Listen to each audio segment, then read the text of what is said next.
Hey guys, welcome to our channel. இன்றைக்கி வீடியோவில் நம்ம என்ன டாபிக் பற்றி பார்க்க போகிறோன்னா, உங்களை உயிராக நேசித்த நபர் ரொம்ப உண்மையாக இருந்திருப்பாங்க. உங்களுக்கு அளவுக்கு அதிகமான காதலை கொடுத்துருப்பாங்க. அந்த அளவுக்கு கேர் பண்ண பர்சன் சடனாக உங்கள் மேலே சண்டை போட்டு உங்களை வேண்டாம் அப்படின்னு உங்களை யாருன்னே தெரியாத மாதிரி பிஹேவ் பண்ணிகிட்டே இருக்காங்க அப்படின்னா இதை நீங்கள் பண்ணுங்கள். எந்த நபர் உங்களை யாருன்னே தெரியாது, நீ எனக்கு வேண்டவே வேண்டாம் என்று சொன்னாங்களோ அந்த நபரே தனியாக இருக்க முடியாமல் உங்ககிட்ட தேடி தேடி வந்து பேசுவாங்க. அதே காதலை உங்களுக்கு கொடுப்பாங்க. நம்ம வீடியோக்குள்ளாடி முன்னாடி நம்ம சேனலை நீங்கள் இதான் ஃபர்ஸ்ட் டைம் பார்க்குறீங்கன்னா மறக்காமல் சப்ஸ்கிரைப் பண்ணிக்கோங்க. பக்கத்தில் இருக்கிற பெல் பட்டனையும் கிளிக் பண்ணிக்கோங்க. அப்போ தான் நான் போடுற வீடியோஸ் எல்லாமே உடனுக்குடன் உங்களுக்கு நோட்டிஃபிகேஷனில் வந்துக்கிட்டே இருக்கும். உங்களுக்கு எங்கிட்ட பர்சனலாக ஃபோன் கன்சல்டேஷன் எடுத்துக்கணும், உங்களுக்கு விருப்பமான ஒர்க் ஷாப்பில் ஜாயின் பண்ணுறதுக்கு நீங்கள் இன்ட்ரெஸ்டடாக இருக்கீங்கன்னா நீங்கள் என்ன இன்ஸ்டா அல்லது மெயிலில் அதுக்கான டீட்டெயில்ஸ் கேட்டுக்கலாம். உங்களுக்கு பர்சனல் டேரோ கார்டு ரீடிங் தேவைப்பட்டனாலும் நீங்கள் என்ன இன்ஸ்டா அல்லது மெயிலில் டீட்டெயில்ஸ் கேட்டுக்கலாம். வாங்க வீடியோக்குள்ளாடி போகலாம். இந்த மெத்தடை யாரெல்லாம் பயன்படுத்தலாம்னா, நீங்கள் லவ் பண்ணிகிட்டு இருந்திருப்பீங்க, ஏதோ ஒரு ரீசனால் சண்டை போட்டு பிரேக்கப் ஆகிடுச்சு, அந்த நபரை திரும்ப உங்கள் லைஃப்பில் கொண்டு வரணும்னு நீங்கள் நினைக்கிறீங்கன்னா அந்த நபருக்காக நீங்கள் பயன்படுத்தலாம். எக்ஸை வந்து அட்ராக்ட் பண்ணுறதுக்காக. இப்போ நீங்கள் லவ் பண்ணிட்டு இருக்கீங்க, ஆனால் அந்த நபர் வந்து சரியாக பேச மாட்டேங்கிறாங்க, நான் பேசினாலும் ஏதோ மாதிரி தான் பேசுகிறாங்க, ஆனால் அந்த பழைய காதல் வந்து அவங்கக்கிட்ட தெரியவே மாட்டேங்குது, என்னை அவாய்ட் பண்ணிக்கிட்டே இருக்காங்க அப்படின்னா நீங்களும் இந்த மெத்தடை பயன்படுத்தலாம். ஒன் சைட் லவ்வில் இருக்கிறவங்களும் இந்த மெத்தடை வந்து பயன்படுத்தலாம். ஹஸ்பண்ட் அண்ட் ஒய்ஃபுக்குள்ளாடி சண்டை வந்து பிரிஞ்சிருக்கீங்க, ஒய்ஃப் வந்து உங்களை வேண்டான்னு சொல்கிறாங்க, இல்லை ஹஸ்பண்ட் வந்து உங்களை வேண்டான்னு சொல்கிறாங்க, உன்னை வெறுத்துட்டேன் அப்படின்னு சொல்லிட்டு டிவோர்ஸ் வரைக்கும் போகுது அப்படின்னா நீங்கள் இந்த மெத்தடை வந்து பயன்படுத்தலாம். இந்த மாதிரி ரிலேஷன்ஷிப்பில் என்னென்ன பிரச்சனைகளை நீங்கள் சந்திச்சிட்ருக்கீங்களோ அந்த நபர் உங்களுக்கு திரும்ப வேணும் அப்படின்னா இந்த மெத்தடை தாராளமாக பயன்படுத்துங்க.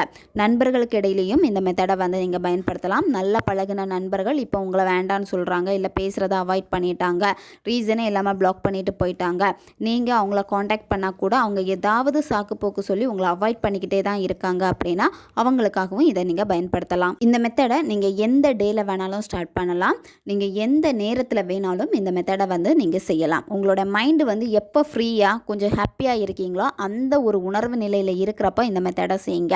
உங்களுடைய மனதை ஒருநிலைப்படுத்த முடியலை அப்படின்னா உங்கள் மூச்சை கவனிங்க. உங்களுடைய மூச்சில் நீங்கள் கவனத்தை செலுத்துகிறப்போ உங்களுடைய மைண்டு வந்து ஒருநிலைப்படும். அதுக்கப்புறமா நீங்கள் இந்த மெத்தடை செய்யுங்க. இந்த மெத்தடை செய்கிறப்போ மற்றவங்க உங்களை டிஸ்டர்ப் பண்ணக்கூடாது, அமைதியான ஒரு பிளேஸை வந்து சூஸ் பண்ணிக்கோங்க. நிறைய பேருக்கு வந்து ஒரு இடத்துல உட்காந்தா மன நிம்மதி கிடைக்கும், ரொம்ப பாசிட்டிவாக இருப்பாங்க, ரிலாக்ஸாக ஃபீல் பண்ணுவாங்க. ஸோ இந்த மாதிரி பிளேசஸ் எல்லாமே நீங்கள் சூஸ் பண்ணிக்கலாம். பயந்து பயந்து மெத்தடு செய்யக்கூடாது. மற்றவங்க பார்த்துருவாங்களே, யாராச்சும் வருவாங்களே அப்படின்னு நீங்கள் பயந்து பயந்து செஞ்சீங்க அப்படின்னா மெத்தட்ஸ் வந்து உங்களுக்கு வேலை செய்யாது. இந்த மெத்தடில் உங்களுக்கு தேவைப்படுறது ஒரு A4 ஷீட் பேப்பர் எடுத்துக்கோங்க, ரெட் கலர் பென் வந்து எடுத்துக்கோங்க, அப்படி இல்லைனா ப்ளூ கலர் பென் கூட இதில் நீங்கள் பயன்படுத்தலாம். ஃபஸ்ட்டு நீங்கள் என்ன பண்ணணும் அப்படின்னா, அந்த நபர் எப்படி உங்ககிட்ட ஸ்டார்டிங்கில் இருந்தாங்க, எவ்வளோ கேர் பண்ணியிருப்பாங்க, உங்களை பார்க்காம அவங்களால இருக்கவே முடியாது, அவங்க அப்படி கால் பண்ணியிருப்பாங்க, மெசேஜ் பண்ணியிருப்பாங்க, வீடியோ கால் பண்ணியிருப்பாங்க, உங்களை ஒரு நிமிஷம் கூட விட்டு பிரிஞ்சிருந்திருக்க மாட்டாங்க. அந்த மாதிரி அளவுக்கு அதிகமான காதலை கொடுத்த நபர் ஏதோ ஒரு காரணத்துக்காக மற்றவங்களுடைய பேச்சு கேட்டு, இல்லை உங்கள் ரெண்டு பேருக்கு இடையில வந்து சரியான ஒரு அண்டர்ஸ்டாண்டிங் இல்லாமல் சண்டை போட்டு அந்த நபர் வெறுத்து விலகிட்டாங்க அப்படின்னா நீங்கள் இப்போ அவங்க உங்களை வெறுத்து விலகிட்டாங்கன்னு சொல்லிட்டு கவலைப்பட்டுட்டே இருக்கீங்கன்னா அந்த கவலையை முதல்ல தூக்கி எறிங்க. நீங்கள் இந்த கவலையை நீங்கள் திரும்ப திரும்ப நினைக்க என்னாகும் அப்படின்னா இதுதான் உங்களுடைய சப்கான்சியஸ் மைண்டில் வந்து பதியும். இந்த சப்கான்சியஸ் மைண்ட் என்ன பண்ணுன்னா அதுதான் உங்களுக்கு பிடிச்சிருக்கு அப்படின்னு சொல்லிட்டு திரும்ப திரும்ப அந்த வலியை தான் திருப்பியும் உங்களுக்கு கொடுக்கும். அதனால் உங்களுக்கு என்ன வேணுமோ அதில் மட்டும் முதல்ல கவனத்தை செலுத்துங்க. நீங்கள் ஆசைப்படுறது என்னது, அந்த நபர் திரும்பவும் என்ன லவ் பண்ணணும், நாங்கள் கல்யாணம் பண்ணிக்கணும், ஒன்றா சேர்ந்து வாழணும், எப்படி என்ன லவ் பண்ணாங்களோ, எப்படி எனக்கு கேர் கொடுத்தாங்களோ அதே லவ் அண்ட் கேரோட என்கிட்ட வரணும் அப்படின்னு தான் நீங்கள் ஆசைப்படுவீங்க. ஆனால் உங்களுக்குள்ளாடி இருக்கக்கூடிய இன்னொரு மனசு என்ன பண்ணும், அவங்க எப்படி வருவாங்க, இதெல்லாம் எப்படி நடக்கும், அதுதான் அவங்க சண்டை போட்டுட்டு போயிடுவாங்களே அப்படின்னு சொல்லிட்டு அந்த வலிகளை தான் திரும்ப திரும்ப திரும்ப கொடுக்கும். ஏன்னா நீங்கள் அதுதான் அதிகமாக கவனத்தை செலுத்தியிருக்கீங்க. அப்போ அதுதான் ஆள் மனசில் பதிஞ்சிருக்கு. அந்த ஆழ்மன பதிவுகளை வந்து நெகட்டிவாக நீங்கள் ரிமூவ் பண்ணிவிட்டு, ஆனால் உங்களுக்கு தேவை இருக்குது, அவங்க வேணும் அப்படின்னு இருந்தாலுமே உங்களுக்கு நெகட்டிவ் வந்து உங்களை டிஸ்டர்ப் பண்ணிக்கிட்டே இருக்குது. அந்த நெகட்டிவ்க்கு இம்பார்ட்டன்ட் கொடுத்துட்டே இருந்தீங்க அப்படின்னா நீங்கள் ஆசைப்படுறது உங்களுக்கு கிடைக்காது.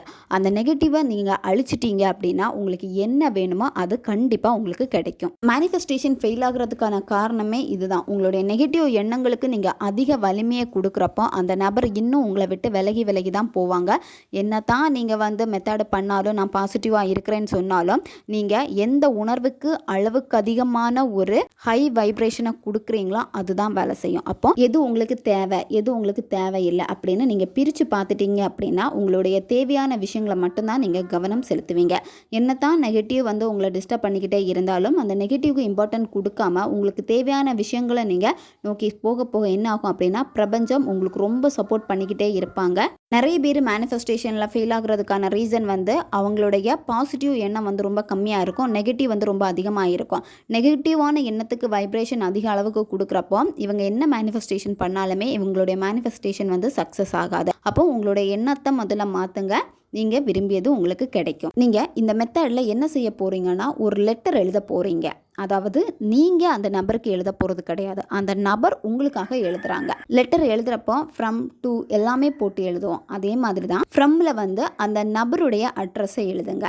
அவங்க பேர் போட்டு அவங்களுடைய அட்ரஸ் உங்களுக்கு தெரியும் அப்படின்னா அவங்களுடைய அட்ரஸ் எழுதுங்க. அவங்களுடைய அட்ரஸ் உங்களுக்கு தெரியலை, எந்த ஊரோ அந்த ஊரை வந்து எழுதிக்கோங்க. அதுக்கப்புறம் வந்து டு பெறுநர் யார், நீங்கள். அப்போது இதில் உங்கள் பேர் எழுதுங்க, உங்களுடைய அட்ரஸை வந்து எல்லாமே எழுதிக்கோங்க. அடுத்து நீங்கள் டியர் போட்டுக்கோங்க, உங்களை அவங்க என்ன நேமில் அதிகமாக கூப்பிடுவாங்களோ அந்த பேரே போட்டுக்கோங்க. அடுத்து உங்கள் மனசில் என்னென்ன இருக்கோ அது எல்லாத்தையுமே அந்த லெட்டரில் எழுதிக்கோங்க. நீங்கள் அவங்களுக்காக ஏங்கிட்டு இருப்பீங்க, அப்போ அவங்களுக்கு அந்த ஏக்கம் சுத்தமாக இல்லாமல் கூட இருக்கும். ஏன்னா அவங்க வேலையை பார்த்து பிஸியாக இருக்காங்க, உங்களை கண்டுக்கிறதே இல்லை, அவங்களுடைய லைஃப்பை பார்த்து போய்கிட்டே இருக்காங்க. அப்போது நீங்கள் வந்து இங்கேருந்து உருகிக்கிட்டே இருக்கீங்க அவங்க எனக்கு வேணும் அப்படின்னு. அப்போ உங்களுக்கு என்னென்ன ஆசைகள் இருக்கோ அந்த லெட்டரில் நீங்கள் வந்து ரொம்ப ஷார்ட்டாக வந்து எழுதிக்கோங்க. உங்களால் விரிவாக 2-3 பக்கத்துக்கு எழுத முடியும்னா நீங்கள் விரிவாக எழுதிக்கோங்க.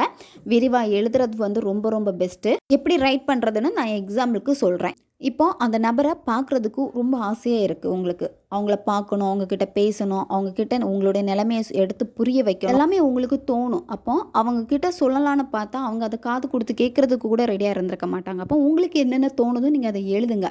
எனக்கு ஒன்றா பார்க்க ஆசையாக இருக்குது, உங்களோட எனக்கு சேர்ந்து வாழணும், நாம் எப்போவுமே ஒன்றா இருக்கணும், நம்ம 2 பேருக்கு இடையில் இருக்கக்கூடிய காதல் வந்து அவ்வளோ அழகாக இருந்தது, முதல் முறையாக நான் ஒன்றை நீங்கள் அவங்கள எங்கே சந்திச்சிங்களோ அந்த சந்திப்பு உங்களுக்கு ரொம்ப பிடிச்சிருக்கும், அதை நீங்கள் எழுதுங்க. அது எப்படி இருந்துச்சோ, நீங்கள் எப்படி ரசிச்சிங்களோ அதெல்லாம் எழுதுங்க. அதே மாதிரி அந்த நபர் ஏதாவது பிடிச்ச ஒரு கிஃப்ட் உங்களுக்கு கொடுத்துருப்பாங்க, நீங்கள் அவங்களுக்கு கொடுத்துருப்பீங்க.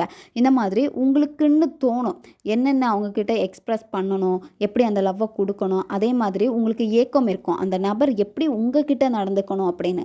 நீங்கள் என்ன எதிர்பார்ப்பீங்க, அவங்க எனக்கு அதிகமான காதலை கொடுக்கணும், நாங்கள் மீட் பண்ணணும், கல்யாணம் பண்ணிக்கணும், எங்கள் 2 வீட்டாரோட குடும்பத்துடைய சம்மதத்தோடு எங்களுக்கு கல்யாணம் நடக்கணும்.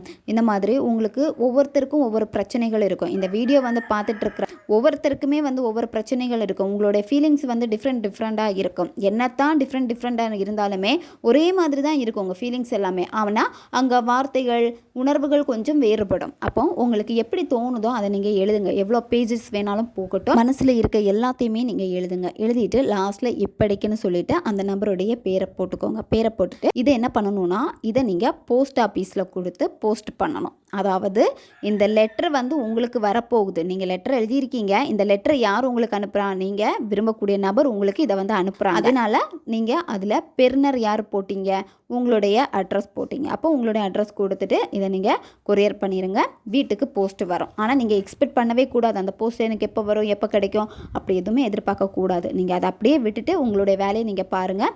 அந்த போஸ்ட் உங்கள் கைக்கு கிடைக்கிறப்போ அவ்வளோ சந்தோஷப்படுவீங்க.